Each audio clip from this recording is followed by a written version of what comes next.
Bismillahirrahmanirrahim. Assalamualaikum warahmatullahi wabarakatuh.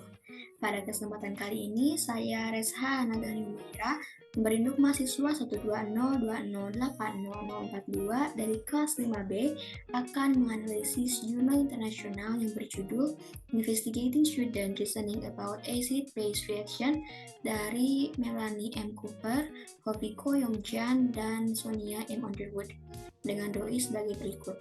Journal of Chemical Education tahun 2016, volume 93, nomor 1703 sampai 1712.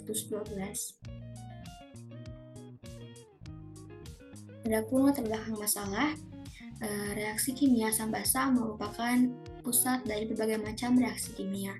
Ada berbagai macam masalah yang biasa dihadapi siswa saat mereka mempelajari konsep asam basa, seperti miskonsepsi, penggunaan fitur dasar untuk mengidentifikasi asam dan basa, hingga kesulitan memahami cara menggunakan dan mengetahui pergeseran yang fleksibel di antara model-model kimia asam basa.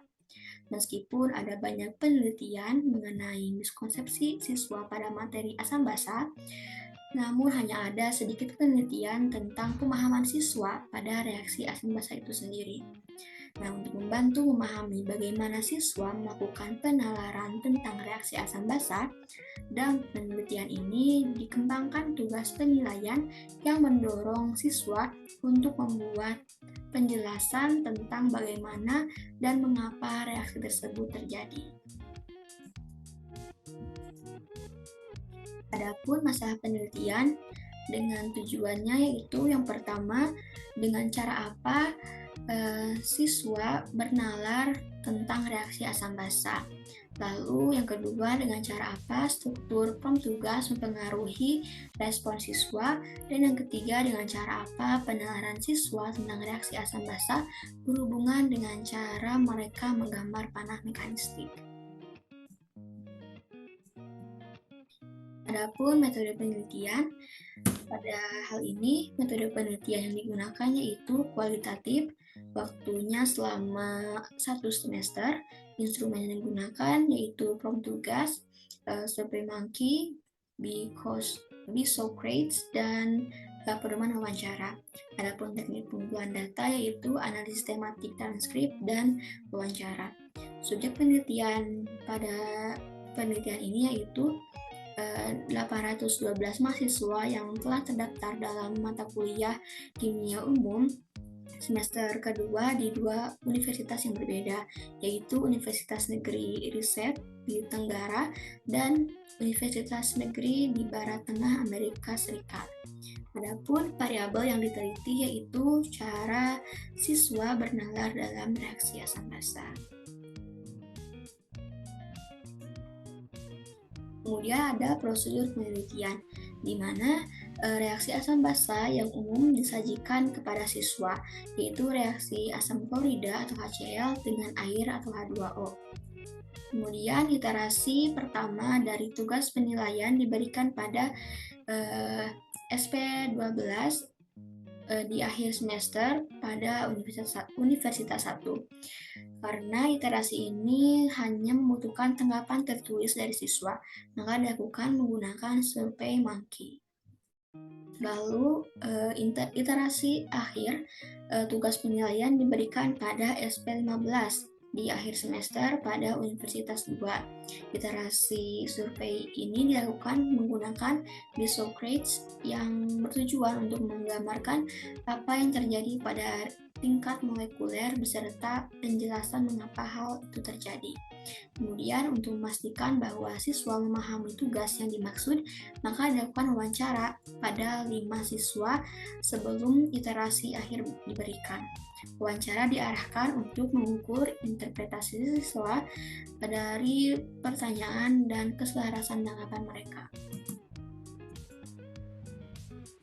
Lalu ada hasil penelitian dan pembahasan. Mayoritas siswa mampu mengidentifikasi bahwa reaksi yang diberikan adalah reaksi asam basa, di mana pada SP12 sebesar 81% dan SP15 sebanyak 94%. Lalu siswa cenderung mendiskusikan apa yang terjadi menggunakan model Bronsted, serta mendiskusikan bagaimana dan mengapa hal itu terjadi menggunakan model Lewis. Lalu, analisis penilaian SP12 menunjukkan bahwa sejumlah besar tanggapan yang diperoleh bersifat deskriptif. Sebaliknya, tugas penilaian SP15 membutuhkan dua tanggapan terpisah dari siswa. Perbedaan antara dua iterasi ini disebabkan oleh perubahan prompt, di mana dengan memberikan lebih banyak perancah kepada siswa, maka dapat membantu mereka menyusun respons untuk memberikan lebih banyak bukti pemahaman. Lalu ada siswa yang meminta penjelasan mekanistik dengan Lewis tentang reaksi asam basa lebih cenderung menyusun mekanisme yang benar daripada mereka yang memberikan Bronsted atau deskripsi umum dan rasio mekanisme yang benar untuk semua tanggapan. Nah, dengan begitu maka dengan memberikan dukungan untuk gagasan bahwa klasifikasi itu sudah sesuai dengan tingkat kecanggihan penalaran siswa dan bahwa mereka dapat digunakan untuk memantau lintas pemahaman siswa dari waktu ke waktu.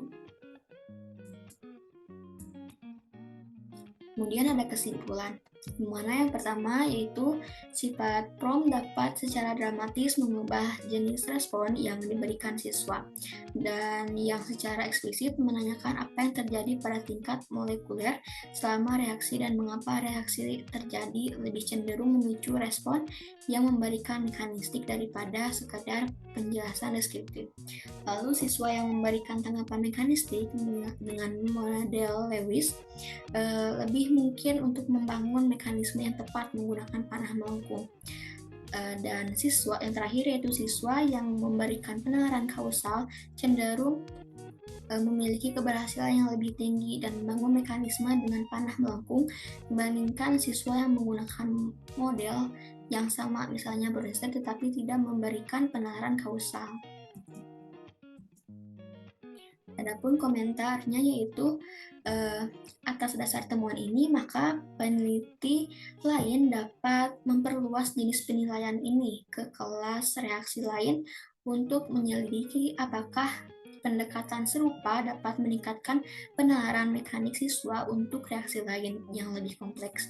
Selain itu, berdasarkan data terdahulu pada siswa yang telah diminta untuk memberikan penalaran mekanistik dan atau kausal, menggambarkan mekanisme dan akan menarik untuk menyelidiki apakah perubahan atau perbaikan dapat dilakukan untuk kadar siswa di masa depan dengan membantu mereka mengartikulasi pemahaman mereka dalam kata-kata.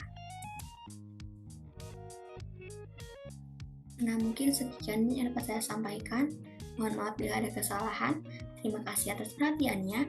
Wassalamualaikum warahmatullahi wabarakatuh.